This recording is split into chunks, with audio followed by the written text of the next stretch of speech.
नमस्कार, स्वागत है आपका पब्लिक इंडिया पर। मैं हूं नीलू व्यास। आज सुप्रीम कोर्ट से एक बहुत बड़ी खबर आ रही है और वो है सुप्रीम कोर्ट के कोलिजियम के बारे में, जिसको लेकर अगर आप सुनेंगे उसकी डिटेल्स तो आपका दिल दहल जाएगा कि किस तरीके से जजेस है ही नहीं जो कि हिम्मत से बात कर सके।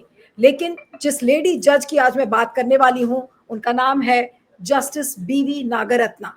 जी हाँ, जो खबर है बड़ी वो ये है कि सुप्रीम कोर्ट कोलिजियम ने पटना हाई कोर्ट के चीफ जस्टिस विपुल एम पंचोली को सुप्रीम कोर्ट में नियुक्त करने की सिफारिश की, लेकिन जस्टिस बीवी नागरत्ना ने कड़ा विरोध जताया।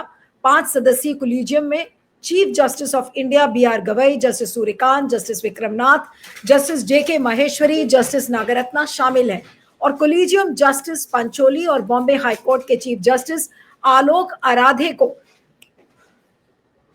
आराधे को सुप्रीम कोर्ट में नियुक्ति की सिफारिश की थी।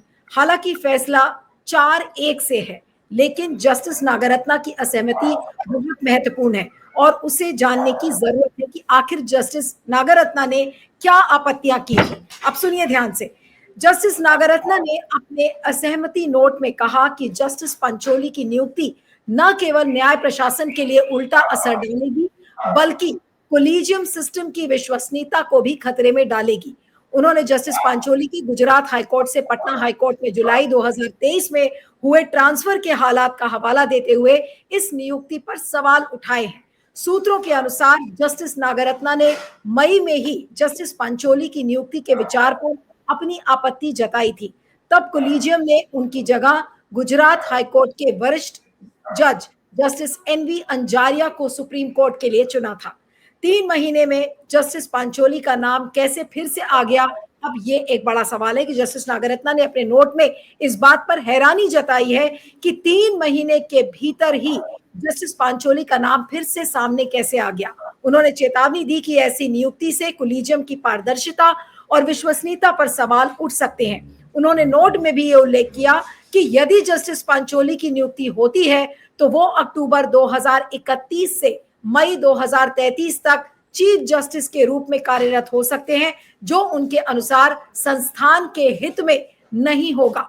जस्टिस नागरत्ना ने यह भी अनुरोध किया कि उनकी असहमति को सुप्रीम कोर्ट की वेबसाइट पर अपलोड किया जाए ताकि कोलिजियम का निर्णय प्रक्रिया में पारदर्शिता बनी रहे। ये कदम हाल के दिनों में सुप्रीम कोर्ट के पारदर्शी निर्णय लेने पर जोर देने के मद्देनजर महत्वपूर्ण है। अब कोलिजियम ने जस्टिस आलोक आराधे और जस्टिस पंचोली की नियुक्ति की सिफारिश सोमवार को की थी। इनकी नियुक्ति के बाद सुप्रीम कोर्ट में पूर्ण स्वीकृत संख्या तो 34 जजों तक पहुंच जाएगी। जस्टिस पंचोली की नियुक्ति को मंजूरी मिलने पर वे जस्टिस जॉय मल्ल्या बागची के 2031 में रिटायर होने के बाद चीफ जस्टिस बन सकते हैं। लेकिन जस्टिस नागरत्ना की का जो ये डिसेंट नोट है, ये अपने आप में क्या कहता है?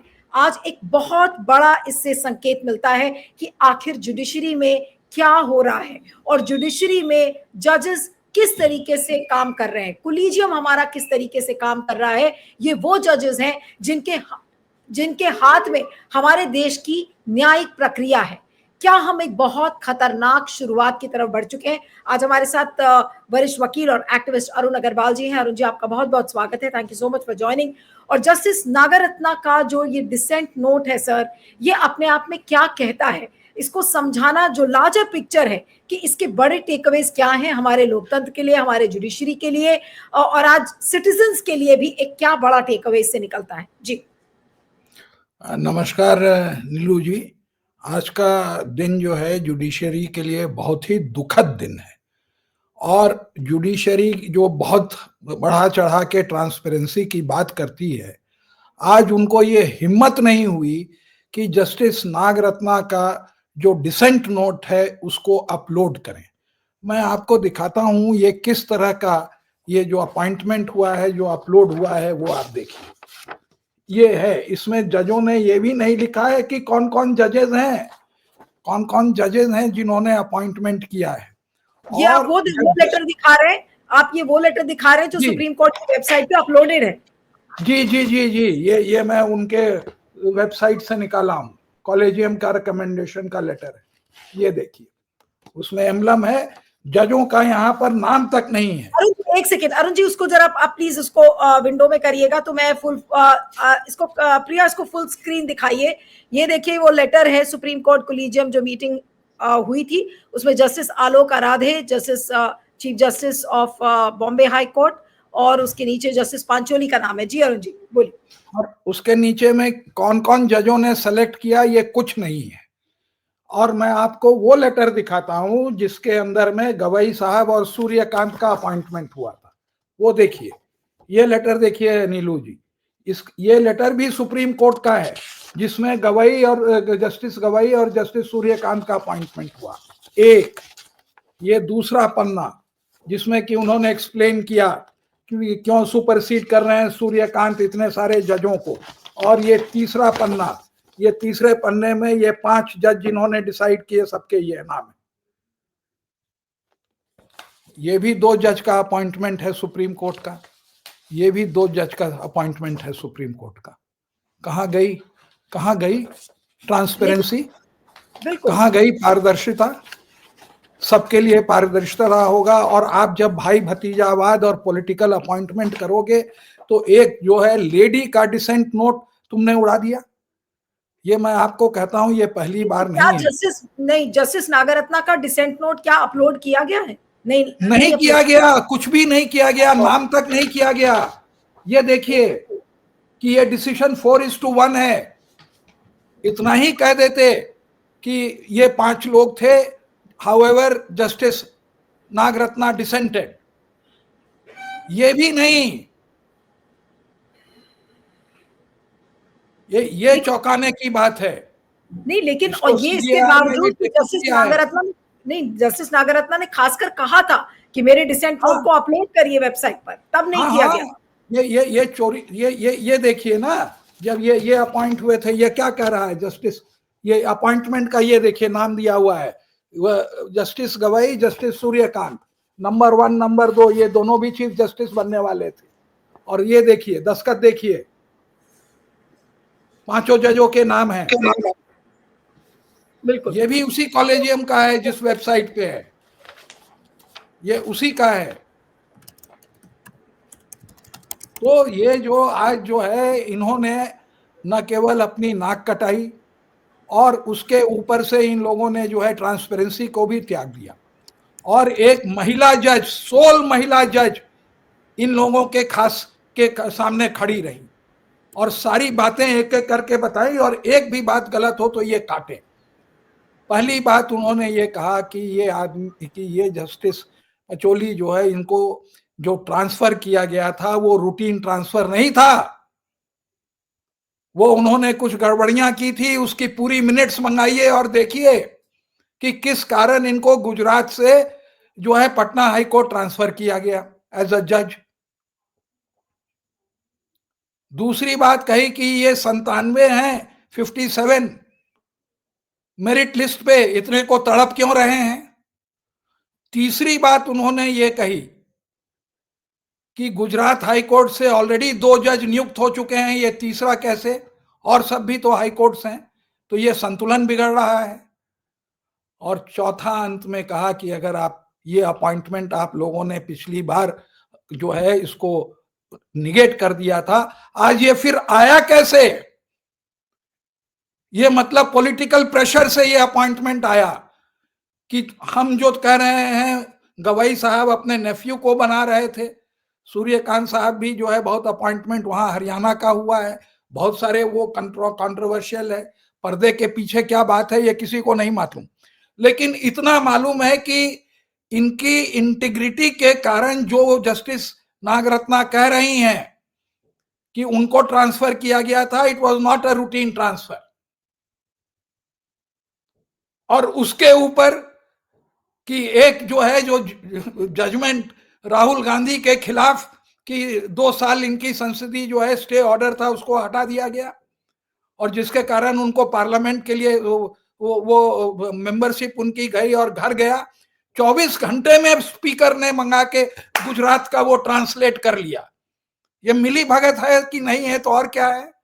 और इस आदमी को अब उसका पुरस्कार दिया जा रहा है, he is being rewarded for it, and judiciary has become a part of it.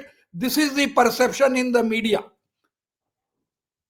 ये बहुत ही अफसोसजनक बात है कि हम लोगों को इतनी उम्मीद थी जस्टिस गवई से, और आज जितना उन्होंने अच्छा काम किया एक इस स्टेप से जो है, और इसके साथ साथ अपने भतीजा का जो अपॉइंटमेंट किया बॉम्बे हाई कोर्ट में, जो है पूरी साख गिर गई सुप्रीम कोर्ट की। और ये जितने भी उनके वो पॉइंट्स थे वो सारे के सारे सही थे। एक मैसेज जा रहा है कि आप मेरे को फेवर में जजमेंट दो तो आप आउट ऑफ टर्न प्रमोट हो जाओगे, अब जजों में होड़ लग जाएगी। और आज आप देखिएगा कि जो 18 जजों ने जस्टिस रेड्डी के वाइस प्रेसिडेंटशिप में जो सलवा जलूम का जजमेंट था, उसके ऊपर जो अमित शाह खुद तड़ी पार, खुद जो है वो मतलब कि कितने मैनिपुलेशन के उसके ऊपर एलिगेशन लगे हुए हैं, इंक्लूडिंग डेथ ऑफ जस्टिस लोया, वो कमेंट कर रहे थे इनको कि ये जो है नक्सलवादी के फेवर में है, और जबकि वो एकदम गलत स्टेटमेंट था। तो आज इन्होंने अपने 56 जजों की जो है टोली, जो इनके कुड प्रो वाले जज थे, उसमें गोगोई और सदाशिवम सबसे आगे दस्तखत करने में 18 जजों के खिलाफ। गोगोई तो वो महिला का वो करके और एकदम सरेंडर कर दिया। उसके बाद उसको जो है राज्यसभा में कंटेस्ट करके नहीं आया, उसको जो है एक फेवर दिया गया।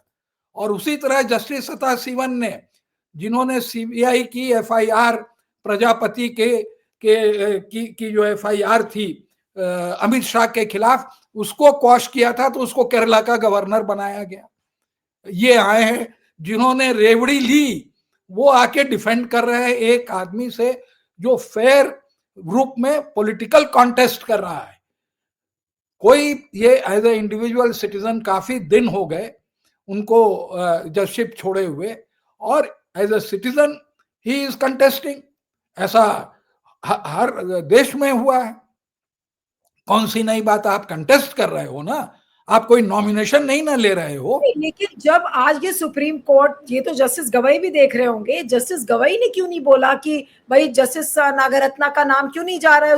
अगर उन्होंने डिसेंट नोट दिया है तो उनका नाम जाना चाहिए, उस पर उन्होंने क्यों नहीं बोला? नहीं, उनका नाम तो, वो तो ऑलरेडी सुप्रीम कोर्ट की जज हैं, तो उनका नाम नहीं, उनका वो अपलोड करना चाहिए था या उसको डील करना चाहिए था। मेरा डिसेंट नोट से ही 5 पॉइंट को डील करते, हाँ, वो डील नहीं किया, और उसके डिसेंट के बाद भी आपने अपॉइंट कर दिया। 5 पॉइंट को काउंटर करते, काउंटर करने के लिए कुछ था नहीं, और अंत में उन्होंने ये कहा कि जो भी क्रेडिबिलिटी रही है वो भी चली जाएगी कॉलेजियम सिस्टम की। तो वो सोचते थे कि ये पूरा मामला जो है, देखिए जस्टिस, आपको मैं बताऊं, शी इज द ओनली, मैंने एक जो कहा जाता था ना इंदिरा गांधी के बारे में कि she is the only man in the cabinet, तो वही आज वो सिंगल आउट। आज अमेरिका में एक ब्लैक जज हैं, फीमेल, कतंजी ब्राउन, वो जो डिसेंट लिखती हैं पूरा अमेरिका देखता है कि क्या जुडिशरी है। वहां भी जुडिशरी तो वहां एकदम पॉलिटिकल लाइंस पर बटी हुई है, कम से कम वहां उतना तो पारदर्शिता है। यहाँ तो लोग बटे हुए हैं, कुछ बोलते नहीं है। इसी तरह से जस्टिस सूर्यकांत का अपॉइंटमेंट हुआ, उसमें इतनी बड़ी कंट्रोवर्सी थी। ये जो लेटर आप देखिए, जस्टिस आदर्श, क्या पता वो दिख रहा है कि नहीं, आदर्श गोयल का है, जो उन्होंने सुप्रीम कोर्ट में जब वो जज थे तब उनके खिलाफ लिखा था। और खिलाफ क्या, उनसे पूछा गया था तो उसमें उन्होंने क्या क्या कहा, ये मैं पढ़ रहा हूं, अपने से कुछ नहीं ऐड कर रहा हूं। आप उसको पढ़ दीजिए पूरा लेटर। पूरा पढ़ेंगे तो बहुत टाइम लगेगा। ये बहुत इसके जो मेन पॉइंट है मैं पढ़ दे रहा हूं। I have noted that the Collegium also considered the name of Justice A.K. Mittal, who is senior to Justice Suryakant in the same High Court, and having considered all relevant factors, the Collegium considered Mr. Justice Suryakant more suitable than Mr. Mittal, Justice Mittal. अब उसके आगे वो लिखते हैं कि I am in respectful disagreement with the proposal. My opinion was sought last year by then Chief Justice of India on complaints of corruption. against Mr. Justice Suryakant, I had given my opinion dated 11th March inter alia, suggesting independent valuation reports of the properties acquired by judge mentioned therein. I had also given opinion about other complaints relating to corruption and casteism.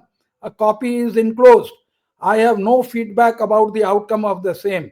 As per my assessment, Justice Suryakant is not suitable for appointment as Chief Justice till thorough inquiry is conducted as I have already opined.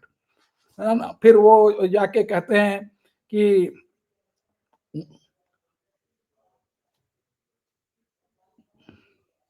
अब उसके अंदर में इन्होंने वो detail दिया हुआ है. एक जगह वो कहते हैं 8 bail orders referred to in the complaint annexed prima facie appear to be unusual and not sound in law. It may be very difficult to verify allegation of corruption directly. However, certain circumstances, including acquisition of the assets by judges after elevation can be looked into. उसके ऊपर उन्होंने ये लिखा है, the complaint inter alia alleges illegal nexus of the judge with some corrupt persons and receiving bribes for managing bail orders. NDPS मतलब narcotics act के अंदर में cases in violation of section 37 of the NDPS act. It is further alleged that Dr. Shiv Kant Sharma, brother of the judge, and other persons named in the complaint are acting as tout, etc. फिर वो जो assets हैं उसके बारे में इन्होंने दिया है, जिक्र किया है, और अंत में वो कास्टिज्म के बारे में जिक्र किया है. अब सवाल उठता है कि जब ये सारी बातें हो रही थी तो इसके पीछे गोगोई साहब इनको जो है प्रमोट कर रहे थे. तो जो पहली बार जो अब आप बात समझिए कि क्या नेक्सस है, कि जब इनका ये एलिवेशन प्रपोज हुआ उस समय गोगोई और चलमेश्वर साहब ने मिल के दीपक मिश्रा के साथ ये जो है 2:1 में प्रोबेबली कर दिया कि इनका एलिवेशन जो है आप हिमाचल प्रदेश हाई कोर्ट के चीफ जस्टिस के रूप में करिए. ये बात दीपक मिश्रा को नहीं पसंद आई. उन्होंने next day after the approval of the collegium justice Arun Goyal को कहा कि आप अपनी ओपिनियन, क्योंकि उनको मालूम था कि ये सब चार्जेस हैं, तब उन्होंने ये ओपिनियन दी. ये ओपिनियन जनवरी, आपको मैं बताता हूं, 12 जनवरी 218 की है. और ये ओपिनियन मुझको पक्का ये है कि इन्होंने जो है मिनिस्ट्री को भेजी. मिनिस्ट्री ने जस्टिस सूर्यकांत का अपॉइंटमेंट जनवरी 10 का लेके 3 अक्टूबर 2010 तक उसको नोटिफाई ही नहीं किया, क्योंकि ये शिकायत गई हुई थी. अब शिकायत का इन्वेस्टिगेशन हुआ, आईबी में हुआ, कहाँ हुआ, क्या नहीं हुआ, ये तो ना वो बताएंगे ना ये कुछ पता चलेगा. जिस दिन जस्टिस गोगोई चीफ जस्टिस बने उसी दिन इनकी चीफ जस्टिस जो है नोटिफाई हुई वहां पे कॉलेजियम की जो है, और इनको बनाया गया. उसके बाद जनवरी 30 को ये जो मैगजीन है कैरावैन, उसने ये सारी चीजें छापी है. आप चले जाइए, आज भी वो आर्टिकल है. और जनवरी में वो कह रहा है कि इनका नॉमिनेशन होगा और ये चीफ जस्टिस बनेंगे 1.5 साल के लिए. कब बोल रहा है? 2019 में, जनवरी में बोल रहा है. और ये बात जो है वाकई सच निकलती है. किस दिन निकलती है? जो मैंने आपको अभी दिखाया, 8 मई को. 4 महीने पहले उसको कैसे पता चल गया? 3 महीने या 4 महीने पहले कि इनका अपॉइंटमेंट होगा और ये होगा. और इस बार सरकार एकदम ऑब्जेक्ट नहीं करती है और उनका नाम नोटिफाई कर देती है. तो आज जब वो केस नहीं सुनते हैं चुनाव आयोग की नियुक्ति का, तो ये जो पब्लिक डोमेन में है इसके बारे में सब जानते हैं, कोई कुछ बोलता नहीं है. बिल्कुल बिल्कुल, एक बहुत ही दुर्भाग्यपूर्ण है. क्या समझते हैं, क्या ऐड करते हैं, ये हमें समझाएं. नहीं सर, लेकिन मुझे ये बताइए कि आज एक आम पब्लिक जब इस कार्यक्रम को देखेगी उसके समझने के लिए क्या है कि क्या ये सुप्रीम कोर्ट के जजों के बीच में ये इतना गंदा खेल चल रहा है, आज जिसको उजागर किया है जस्टिस नागरत्ना ने अपनी इस रिसेंट नोट में, ये क्या हो क्या रहा है? उन्होंने यही बात कही है, वॉट एवर लिटिल क्रेडिबिलिटी, मैं उनका सेंटेंस जो नहीं, कोटेड उन्होंने है, she जबकि said that the whatever little credibility the collegium had, that is also ने fading ये out. लिटिल नहीं कहा है, वॉट एवर, ये सही करना चाहिए जब हम लोग जजेस को कोट करते हैं, तो इधर ये what ever credibility the collegium system still holds, what ever little नहीं है, स्टिल होल्ड्स, ये है, that is in inverted commas, ये यहाँ पे है, ये देखिए, राइट। क्या मतलब कि देखिए, एक ही संस्था बची थी, अगर ये चली जाएगी तो क्या बचेगा। दुष्यंत दवे ने इसीलिए जो है, इसलिए नहीं रिजाइन किया कि जो है उनको वो मजा नहीं आता था, उनको ये लगा कि अब इतना पक्षपात हो रहा है, अब हम अपना जो है बुढ़ापा इस कोर्ट में इतने पैसे कमा लिए, तो अब कितना हम लड़ेंगे, लोगों ने छोड़ दी। हम लोग भी एक तरह से बेवकूफ़ है कि जो ये चीज़ों को उजागर कर रहे हैं, बता रहे हैं लोगों को, लोग कहेंगे कि भाई ठीक से, भाई क्या फ़र्क है, देश में जो हो रहा है होने दो। कि बड़ी बड़ी बातें करके वीकेंड को लेक्चर देने के बाद अगर आप एक महिला जज का एक ओपिनियन अगर अपलोड नहीं कर पाए, जो आपकी कलीग हैं, तो फिर कुछ नहीं बचा इस जुडिशरी में। दो जिम्मेदारी थी, उसको अपलोड करना और उसका काउंटर देना। नहीं, लेकिन जो सुप्रीम कोर्ट को हम एक लास्ट होप बोलते हैं कि आदमी जब थर खार के सब जगह से जब जाता है सुप्रीम कोर्ट का दरवाजा खटखटाने, और अगर ये खेल सुप्रीम कोर्ट के अंदर चल रहा है तो फिर बचा क्या है। वाकई में जो आप कह रहे थे कि आज तो एक काला दिन है जुडिशरी का, आज आम आदमी इसको कैसे समझेगा। क्या जुडिशरी न्यायपालिका पूरी तरह से ध्वस्त हो गई है, खासकर जो सुप्रीम कोर्ट के जजेस है। भाई देखिए, अब जिस तरह से अपॉइंटमेंट हो रहा है, तो उसमें तो लोग यही समझेंगे ना कि अगर पॉलिटिकल केसेस आएगा तो उसका एक तरफा डिसीजन होगा, बाकी सब जो रूटीन केसेस होते हैं, जुडिशियस केसेस होते हैं, उसमें जो है वो सही होगा। आज का मैं एक और किस्सा बताऊं, एनसीएलएटी का, उसके अंदर में एक जज हैं, उनका भी मैं कोट करता हूं, वो आप बाद में उसको अगर आप देखिएगा तो उसको वो पता चलेगा कि उसमें क्या हुआ।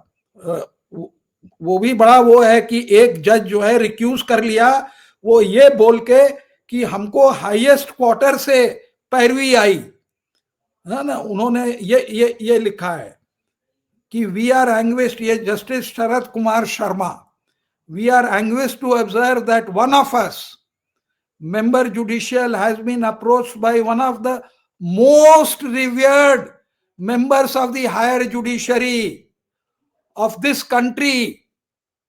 इसका मतलब जो लैंग्वेज यूज की है, approached by one of us of the higher judiciary of the country for seeking an order in favor of a particular party। अब जो लैंग्वेज है उससे यह लगता है कि कोई सुप्रीम कोर्ट के जज की है, पैरवी की है कि आप फलाने के उसमें डिसाइड कर लीजिए, hence I recuse to hear the matter. और ये भी एक ऐसे जज हैं जिनका बैकग्राउंड चेक करते, ये शरद कुमार शर्मा है, ये पहले यूपी में थे, फिर नैनीताल में जब वो हो गया तो वहां के वो जज रहे, और एनसीएलएटी में अपॉइंटमेंट। इनके भाई जो लॉयर हैं, उन्होंने कोई चीज रेकमेंड कर दिया तो उसको दिखा के वो रिक्यूज कर लिए, बोले ये केस मैं नहीं सुनूंगा, मेरे भाई ने रेकमेंड किया, और आज उन्होंने जो है कलई खोल दी। कौन ये जज है भाई जिसने रेकमेंड किया? और ये मैसेज लोग कहते हैं कि व्हाट्सएप पर आया था और उन्होंने वकीलों को दिखाया। तो ये हाल हो रहा है जुडिशरी में। पहले तो सुप्रीम कोर्ट कहे कि सुप्रीम कोर्ट का जज नहीं था, क्योंकि इनकी लैंग्वेज से तो यही लग रहा है, और अगर था तो कौन सा जज था, और आप क्या डिसिप्लिनरी एक्शन लेंगे? क्या ये मामला जो है केवल जस्टिस वर्मा को लेकर ही अंत होगा इसका? अगर ये बात सच है कि पैरवी हुई, तो पैरवी हुई ना, और उन्होंने ऑर्डर में लिखा है। नहीं, तो इसका मतलब ये है कि जो सरकार की दखलंदाजी है सीनियर जजेस के ट्रांसफर को लेकर, उनको सुप्रीम कोर्ट में पहुंचाने को लेकर, ये अब एक खुला खेल है। और जस्टिस बीवी नागरत्ना का जो डिसेंट नोट है आज, ये एक तरीके का सबूत है अपने आप में। एकदम, you scratch my back, I scratch your back. तुम मेरी पीठ खुजलाओ, मैं तुम्हारी पीठ खुजलाता हूं। और यही हाल कॉलेजियम का है। और ये तो बहुत पहले से हमने सुना है, जो कॉलेजियम में जजेस रहे 5-5 साल, कि यही होता है कि अच्छा तुम मेरा कर दो, मैं तुम्हारा कर देता हूं। अब आप देखिए तो 57th सीनियर मोस्ट को आप जो है चीफ जस्टिस बना रहे हो। बिल्कुल। क्यों बना रहे हो? जिसको वो हिंट करती हैं कि it was not a routine transfer. Yes. दो तरह के ट्रांसफर होते हैं, एक जज रिक्वेस्ट करता है, एक रूटीन ट्रांसफर होता है। एक ट्रांसफर होता है कि आप अगला चीफ जस्टिस बने, जिसके अंदर में गोगोई जो है आसाम से गए Punjab and Haryana high court, लेकिन जहां पर जैसे कि उनकी बाईपास कर मुलाकात दिया हुई गया है। जस्टिस सूर्यकांत से। हाँ, अरुण जी, बस लास्ट के एक दो सवाल करेंगे क्योंकि ये फटाफट रिकॉर्डिंग खत्म भी करनी होगी। लेकिन जो सवाल ये है जस्टिस बीवी नागरत्ना को लेकर कि उन्होंने अगर इस तरीके का डिसेंट नोट दिया है तो अब तो वो सुप्रीम कोर्ट में है, उनका तो कोई कुछ बिगाड़ नहीं सकता, लेकिन she is also due to become the first lady chief justice of India. क्या उस चीज से उनको महरूम रखा जा सकता है? क्योंकि जब बाय जूनियर जजेस को लाकर सुप्रीम कोर्ट का जज बनाया जा सकता है तो उनको भी बाईपास किया जाएगा फिर? नहीं नहीं, नॉर्मली ये कर देते, लेकिन चूंकि उनका टेन्योर इतना छोटा है तभी तो अरे इन्होंने हाँ। बनाया। हाँ, हाँ। 1 महीने का करीब टेन्योर है, तो उसके ये लोग अपनी बदनामी नहीं करेंगे। और एक बात आप ये जान लीजिए कि ये कोर्ट जो है महिला विरोधी है। यही बात आज जो है वो सुप्रीम कोर्ट की लॉयर ने कहा, और तहिल रमानी का जो चीफ जस्टिस थी, जिस तरह से उनके ऊपर झूठा इल्जाम लगा के गगोई ने उनको रिजाइन करवाया, वो दिखलाता है कि कितना महिला विरोधी वो गोगोई था। जबरदस्ती का चार्ज दिला के, जो कि इफेक्टिव नहीं था, जस्टिस तहिल रमानी को उसने रिजाइन करवाया। क्यों? क्योंकि सरकार चाहती थी या वो अपने से चाहता था? क्यों रिजाइन करवाया? उन्होंने जजमेंट दिया था हाई कोर्ट में, वो शायद ये जिन लोगों ने मारा था, वो रेप और मर्डर वाला जो केस था, उसके अंदर में उन्होंने वो कंकरेंट जजमेंट दिया था। ये हो रहा है। और इसमें एक चार्जेस ये भी है कि 3 सीनियर जजेस थी, वुमेन जजेस थी, एक को आपने नहीं बनाया, तीनों को आपने सुपरसीड करके, इनसे सीनियर थी। ओवर रिप्रेजेंटेशन आप कर रहे हैं गुजरात हाई कोर्ट का। क्यों कर रहे हैं भाई? तो अब आप, क्या ये क्वालिफिकेशन हो गया कि आप गुजरात हाई कोर्ट के होंगे तब आप फास्ट ट्रैक होंगे? बेला त्रिवेदी, जस्टिस बेला त्रिवेदी का रिप्लेसमेंट तो हो चुका था, तो अब क्या इसमें ग्रीवांस थी? तो मेरी तो ये अर्जी है कि क्या तो ये अपॉइंटमेंट को वापस लें, क्योंकि बहुत बदनामी हो रही है जुडिशरी की, या इसका एक एक करके जवाब दें। बिल्कुल। और इसको अपलोड करें। आप कह रहे हैं कि जो डिसेंट नोट है उसका एक एक करके जवाब दें। उसको अपलोड करें और उसका जवाब दें। बिल्कुल। Otherwise this collegium is not a collegium. लेकिन सर, जब कोलिजियम की इतनी बेशर्मी जो सामने आ रही है, आपको लगता है कि वो उसका जवाब देंगे? अगर होता, इतनी भी लाज होती, नहीं अरुण जी, अगर थोड़ी भी लाज होती तो वो कम से कम जस्टिस बीवी नागरत्ना का नाम तो जाता, उनका डिसेंट नोट तो मेंशन किया जाता। जब वही चीज मेंशन नहीं हुई है तो फिर हम ये सोचे कि उनको, आपने ठीक कहा कि उनको करना चाहिए, लेकिन क्या वो करेंगे, ये एक बड़ा सवाल है। बस लास्ट में आप एक टिप्पणी दे दीजिए। देखिए, पहले भी डिसेंट होता था, हमें याद है जस्टिस BN अग्रवाल 2-3 केसेस में डिसेंट करते थे, और वो पब्लिकली लोग चाहते हैं कि यूनानिमसली हो, समझा ना, कि नहीं हो डिसेंट। और डिसेंट होता है, कोई आदमी इतना स्ट्रांगली फील करता है तो वो उस बात को जो है वो लोग मान जाते हैं।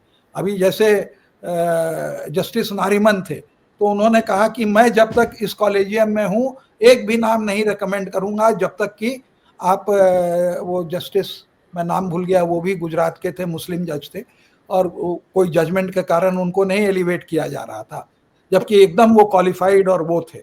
बाद में उनको जो है कोई अच्छे बड़े कोर्ट का चीफ जस्टिस बने तो उनको छोटे कोर्ट में ट्रांसफर कर दिया। इसके अंदर में तो कहीं नहीं लिखा है कि डिसेंट है। इन्होंने तो, आपको पढ़ देता हूं, the supreme court collegium in its meeting held on 25 August 2025 has recommended elevation of the following chief justices of high courts as judges of the supreme court: Mr. Justice Alok Aradhe, Mr. Justice Vipul Pancholi, chief justice high court of Gujarat Patna। बस, और कुछ नहीं। तो वहां पर वो लोग mention कर देते थे कि हाँ भाई एक डिसेंट हुआ। क्या गलत है करने को? आज वो सोचते थे कि ये महिला जज हैं, इनको इतनी करेज नहीं होगी कि ये अपना डिसेंट जो है पब्लिक डोमेन में जो है जाहिर कर देंगे। उनको ये नहीं था। अब वो कर दिया तो अब आप देखिए तमाशा क्या हो गया, कहां से कहां, मतलब कि, और एक भी ऑब्जेक्शन उनके ऐसे नहीं है जिसको कि आप ओवरराइड कर सकें। बिल्कुल, बिल्कुल। तो ये चलिए, आज बहुत बहुत दुर्भाग्यपूर्ण दुखद है, है, बहुत। क्योंकि हम हाँ, लोगों को बहुत उम्मीद थी।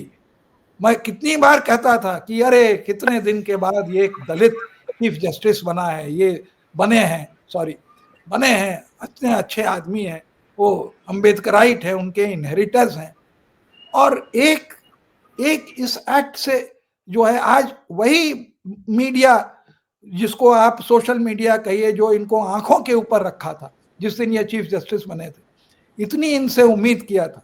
लेकिन वो सर एक जो छोटी-सी जस्टिस बात मैं कोलसे आपको बोलना पाटिल, चाहूँगी। उन्होंने कहा था, जो कि अंबेडकर के कॉन्टेम्पररी थे, कि देखिएगा मैं इनको जो है स्टूडेंट से जानता हूं कि कितने अच्छा काम करके जाएंगे। आज हम लोगों के दिल पर क्या बीत लेकिन रही है। हमसे आप नहीं, अब इससे क्या ये जो कोलिजियम में जो जजेस हैं, इस ये क्या जजेस में जो आपसी में जो धांधलेबाजी होती है नियुक्तियों को लेकर, ये क्या धांधलेबाजी नहीं है? इसे और क्या कहेंगे? देखिए, आप धांधलेबाजी कह सकते हैं, हम लोग नहीं कह सकते हैं, समझा ना। वो पब्लिक का जो ले परसेप्शन है वो इस बात को समझ सकता है, कह सकता है, लेकिन हम लोग इस जिम्मेदारी में ये नहीं कर सकते। हम ये खाली कह सकते हैं कि ट्रांसपेरेंसी के नाम पर, ये इक्विटी के नाम पर, फेयरनेस टू ऑल दी जजेस हु वर सुपरसीडेड, क्या वो लोग मेहनत करते नहीं है दिन रात और उनको आप सुपरसीड कर लेते हो? 56 जजेस हैं, दी वॉइसलेस, वो अपने कोर्ट में तो चीफ जस्टिस हैं, probably he was one of the junior most chief justices, 26 या 27 जो भी है चीफ जस्टिस हैं, उनके साथ भी तो अन्याय हुआ है। अगर उनसे कोई मेरिट का से ज्यादा आदमी अगर बन जाता तो कभी नहीं वो कुछ बोलते। जब जजों के साथ आप अन्याय कर रहे हैं तो फिर बचा क्या? बिल्कुल, बिल्कुल, बिल्कुल। चलिए, बहुत दुर्भाग्यपूर्ण है, लेकिन बहुत आई ओपनिंग भी है, और जिसने ना पढ़ा हो जस्टिस बीवी नागरत्ना का डिसेंट नोट पढ़िए। और एक नहीं, उन्होंने एक बार पहले भी डिसेंट नोट जब दिया था एक केस में, वो भी बहुत ज्यादा डिस्कस हुआ था, और आज इस केस में तो उन्होंने सुप्रीम कोर्ट के कोलिजियम की एक तरीके से कलाई खोल कर रख दी है, एक्सपोज कर दिया है कि क्या कुछ सुप्रीम कोर्ट की चार दीवारों के अंदर इस कोलिजियम सिस्टम क्या कर रहा है, और किस तरीके से सरकार की दखलंदाजी है, आज उसका एक सबूत है जस्टिस बीवी नागरत्ना का ये dissent note. Thank you so much Arun ji for joining on public India. Thank you.